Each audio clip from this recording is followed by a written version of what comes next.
Selamat datang kembali di pembahasan mendalam kita. Oke, hari ini kita mau coba mengurai sesuatu yang menarik nih. Gimana caranya prinsip hidup yang baik itu ketemu sama langkah praktis buat bangun kebiasaan sukses. Kita punya dua sumber nih. Ada artikel dari Don News Urdu tentang prinsip hidup, sama intisari dari buku Atomic Habits-nya James Clear. Misi kita yaitu menyaring yang paling berguna buat Anda. Gimana filosofi ketemu aksi nyata sehari-hari? Betul, betul. Yang menarik memang di situ ya. Gimana kebijaksanaan lama soal hidup yang baik, kayak di artikel Down News itu, Ya. bisa ketemu sama sains pembentukan kebiasaan yang, sangat praktis dari Atomic Habits. Jadi ini bukan cuma ngawang-ngawang, tapi gimana Anda bisa mulai ya hari ini, gitu. Oke, kita mulai dari fondasinya dulu ya, dari Don News. Katanya kan percaya diri itu penting, tapi harus sadar batasan juga. Nah loh, ini gimana nih? Kayak paradoks ya? Ah, iya juga ya kedengerannya. Tapi mungkin kuncinya di prinsip lain yang mereka sebut juga sih, kayak menyederhanakan hidup sama moderasi. Keseimbangan gitu. Sadar batasan itu bukan pesimis, tapi lebih ke realistis. Jadi kita fokus ke yang esensial aja. Hindari yang berlebihan lah, entah ambisi atau malah khawatir berlebih. Ini bantu kita pede sama yang bisa dikontrol, gitu. Nggak usah pusing sama yang di luar jangkauan. Oke, masuk akal. Ini nyambung dong ya sama poin lain, hidup sesuai nilai diri, bukan ikut-ikutan ekspektasi orang. Wah, ini sih perjuangan banyak orang ya. Terus artikel itu juga bilang, fokusnya di proses, di tindakan harian, bukan cuma ngejar hasil. Tepat sekali. Dan ada lagi kan dimensi lainnya. Peduli sama orang lain, terus hidup di saat ini. Nah, ini kadang susah nih.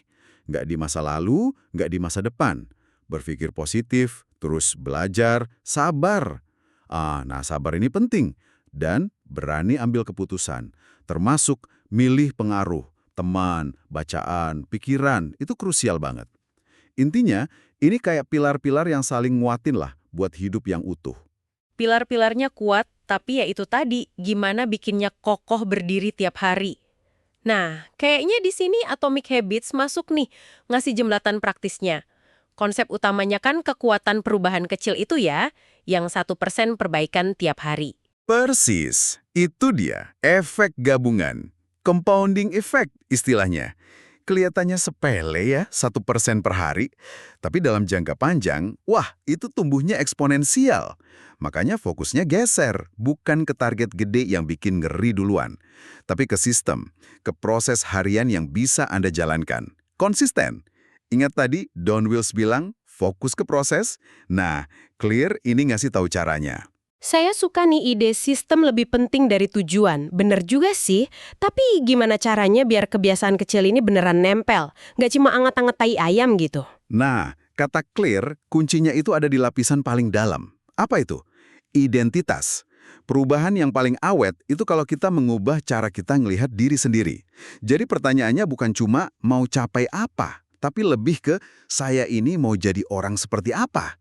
Tiap kebiasaan baik yang kita lakukan itu kayak ngasih suara atau vote gitu buat identitas yang kita mau. Suara buat jadi pembelajar gitu ya. Wah, ini nyambung langsung dong ke nilai terus belajar dari Donius tadi. Keren. Nah, Anda nangkep banget. Oke, sekarang kita ke yang lebih praktis lagi ya, mekanismenya. Atomic Habits punya 4 hukum perubahan perilaku. Buat bangun kebiasaan baik, hukum pertama, buat terlihat jelas, make it obvious. Lingkungan itu ngaruh banget ternyata. Oh, jadi kayak kalau mau rajin minum air, ya botolnya taruh aja di meja kerja gitu. Atau kalau mau olahraga pagi, siapin bajunya dari malam sebelumnya. Gitu ya contohnya. Ada lagi? Betul, contohnya gitu. Bisa juga pakai yang namanya niat implementasi. Spesifik, misalnya, saya akan lari pagi jam 6 pagi di taman dekat rumah. Atau penumpukan kebiasaan, habit stacking. Setelah saya sikat gigi pagi, saya akan meditasi 1 menit. Terus, hukum ketiga, buat jadi mudah, make it easy. Kurangi hambatannya. Makin gampang, makin mungkin dilakuin ya. Termasuk aturan 2 menit itu. Yang mulai kebiasaan baru cukup 2 menit aja. Tapi emang cukup ya 2 menit?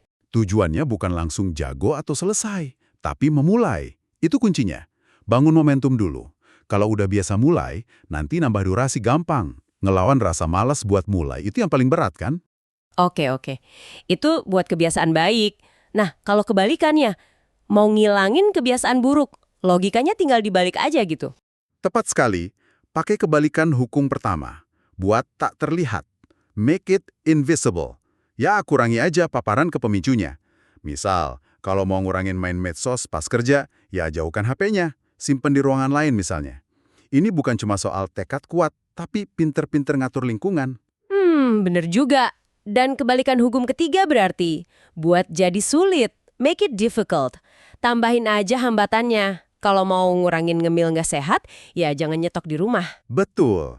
Makin repot ngambilnya, makin malas kan kita ngelakuinnya? Oh iya, satu lagi yang perlu diingat. Antisipasi hadiahnya itu, dopaminnya, sering lebih kuat dari hadiahnya sendiri. Dan ini nyambung lagi ke Don News soal sabar dan pantang menyerah. Butuh pengulangan, repetisi, buat ngebentuk kebiasaan. Nggak instan. Akan ada fase datar, gitu, plateau of latent potential. Hasil kayak belum kelihatan. Tapi ya terus aja jalan. Dan prinsip syukur dari Dow News itu juga pas banget di sini ya kayaknya. Mengingat yang udah kita punya itu bisa jadi semacam bahan bakar lah ya pas prosesnya lagi alot gitu. Jadi kalau kita rangkom nih ya, bangun hidup yang lebih baik itu intinya bukan soal revolusi semalam suntuk, tapi lebih kayak evolusi harian. Nyocokin tindakan-tindakan kecil yang konsisten. Dan dengan siapa diri kita yang kita inginkan. Jadi prinsip hidup itu jadi nyata bukan di niat doang, tapi di kebiasaan. Tepat sekali. Dua sumber ini intinya ngasih pesan yang mirip kok. Anda itu punya kekuatan buat berubah. Dan mulainya ya dari langkah kecil yang Anda ambil secara sadar. Pertanyaannya jadi bukan bisa nggak ya, tapi lebih ke mau nggak mulai dari yang kecil. Mau nggak bikin itu jadi jelas dan jadi mudah buat dilakuin. Nah, sebagai penutup nih, coba yuk kita renungkan bareng-bareng. Kalau tiap kebiasaan itu adalah suara buat tipe orang yang Anda inginkan. Suara spesifik apa, sekecil apapun itu, yang